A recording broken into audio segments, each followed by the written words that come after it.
Deputy Speakers. Now, I do have some serious concerns with the government's process and the rush nature of this bill.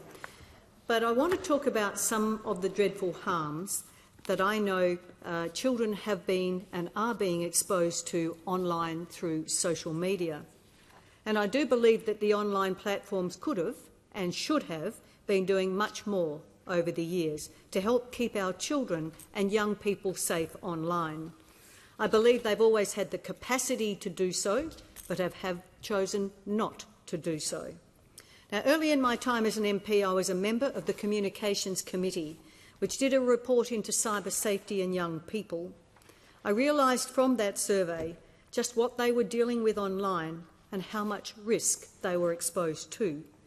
I developed a set of overheads and was encouraged by the Harvey Business and Professional Women's Group to offer it to our local primary school, and that was the start. And as many people as we see in this chamber today, I have delivered hundreds of cyber safety sessions to school children from pre-primary through to high school.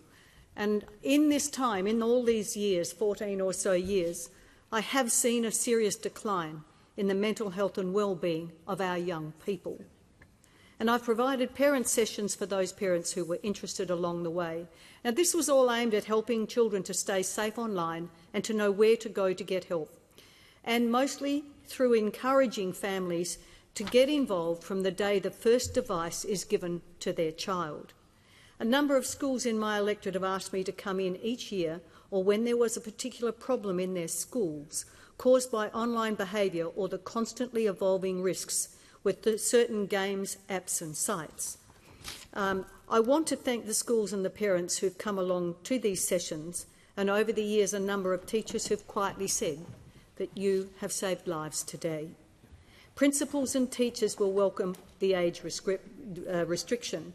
In one instance, one of the principals that I was dealing with, who had massive problems in his school, asked me to give him a enlarged copy of the age verification, the age that children are meant to be on some of these social media sites, games and apps.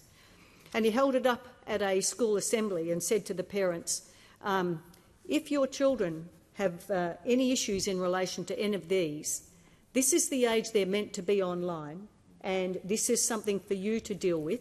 If they are online, they're not old enough to be online using those games, apps, sites, social media, and it is up to you to deal with.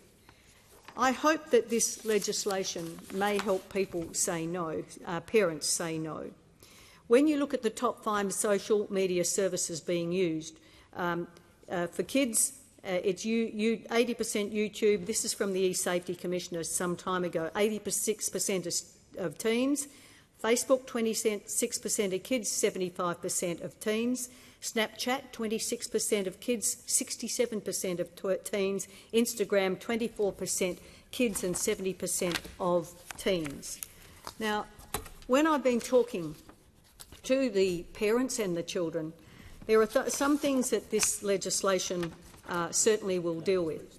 One is Instagram, and for some people who aren't aware, the GPS coordinates are embedded in the photos, and this is something that is and has been unsuitable for anyone under the age of 13. Snapchat, that photo-sharing app that was supposed to only leave your photos there for a few seconds and then they would disappear. Well, I had so many young people in my electorate who actually thought they could send naked and semi-naked photos and no one would know. This, of course, became the sexting app of choice. And there was a Snap Map that then allowed others to see that young person's location. It was called a Snap Map that allowed people on Snapchat to follow these kids. And I would say to the kids and to the parents, the only people who should be tracking and mapping your children, if you choose to, is yourself as a parent. No one else should be tracking or mapping your children. But that is happening on so many games, social medias and other apps. And I encourage parents to make sure that you're aware of which of these can actually track and map your children. And the same with TikTok. This in the way that young people are using TikTok. It was intended for users over 16, but it actually didn't ask for an age at all. So young people definitely were sharing very provocative information. So what have been some of the experiences that those young people, the countless young people, have raised with me over these past years? Relentless, appalling cyberbullying, 24 hours a day, 7 days a week. You cannot get away from it. Abusive texts and emails, hurtful messages, images or videos, imitating others online, excluding others online, humiliating others, and nasty gossip on social media platforms. The unwanted contact and online grooming of adults wanting sex from a child. Literally adults grooming children for sex in this space. There is no doubt it is a pedophile's paradise. The constant pressure for young people to send naked photos, followed up by sextortion and image-based abuse. And you wonder why we've seen so much self-harm and attempted suicide in young people. I had an 8-year-old on Facebook and I asked him how many friends, because I couldn't believe they were allowed to be on Facebook, they were only 8. Well, he had 250 friends. I said, how do you know who they are? He said, because they send me a photo. I said, how do you know it's their photo? And he said, just because they sent it to me. Had no idea about the number of people who had multiple profiles on Facebook. And then we saw the instance of the young girl who was on Facebook and she was asked to send a photo. Well, she had to a particular person that she thought was young like her. So she had geotagging, location services turned on at that time. And of course that allowed tracking and mapping of that young girl. And grooming, same thing. And it didn't take long before that young lady was sexually assaulted as she walked to school. Fortunately, she was able to give a very good facial description of the individual and the police caught up with him quite quickly. So because she had locations as services turned on at that time on her phone, they decided that they'd better go and check her home and found an extraordinary amount of his DNA in her home. And then, of course, she'd worked part-time at Red Rooster. So they decided to go and check the CCTV cameras and found that he'd been stalking her there for some time as well. Shocking. So this is what's going on. So we've seen, I've dealt with young girls from the ages of 9 to 11 who are being groomed online for sex by adults. And we also know, the last time I spoke with the Australian Federal Police, that we now have 4-year-olds who are uploading totally inappropriate images and content. 3 questions they get asked, and it's very easy to get these young people who are very good with these devices. And we've seen, I've dealt with impersonation. That quiet child with another group of young people who think it's fun on one of these social media, with social media, to actually pretend to be someone who cares so deeply about this young person. Send them messages, get them to engage, get them to trust. And then there's a group of other young people laughing about what they're doing to this young person. Can you imagine what happens to that young person when they find out that they were being set up and others thought it was the biggest joke? That is in part what's happening. And we saw the dreadful circumstances of Carly Ryan, and we've dealt with that with Carly's Law. However, we cannot ignore how adults use these sorts of social media sites to contact and groom young people and what the ultimate outcome of that was. Carly was murdered, as we know, on a beach in South Australia. So, this bill will capture Snapchat, TikTok, Facebook, Reddit, Instagram and X. But I want to warn parents, please don't think that this is going to fix all of the issues your children are dealing with online.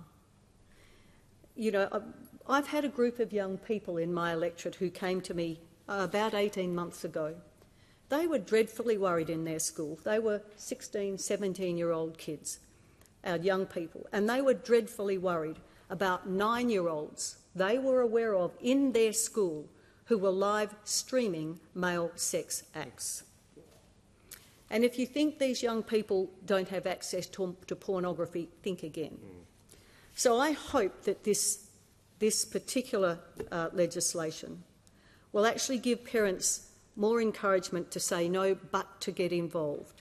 I note that Discord is not included, and that, of course, is how people chat online when they're gaming. I also know that there are a lot of young people being bullied just as badly and asked questions that they shouldn't be being asked. You are so great at this game.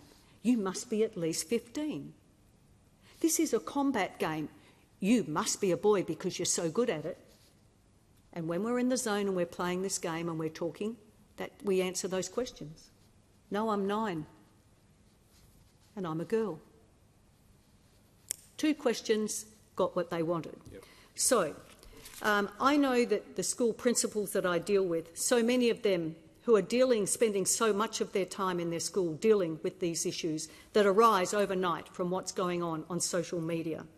And I know that from one school principal, I said to him, what is the number one issue for what he had at that time was 99 year 12s. And he held up the phone and he said they're just not sleeping enough because they don't put the phone into ghost mode or turn off the alerts, and these young people are spending all night in this space.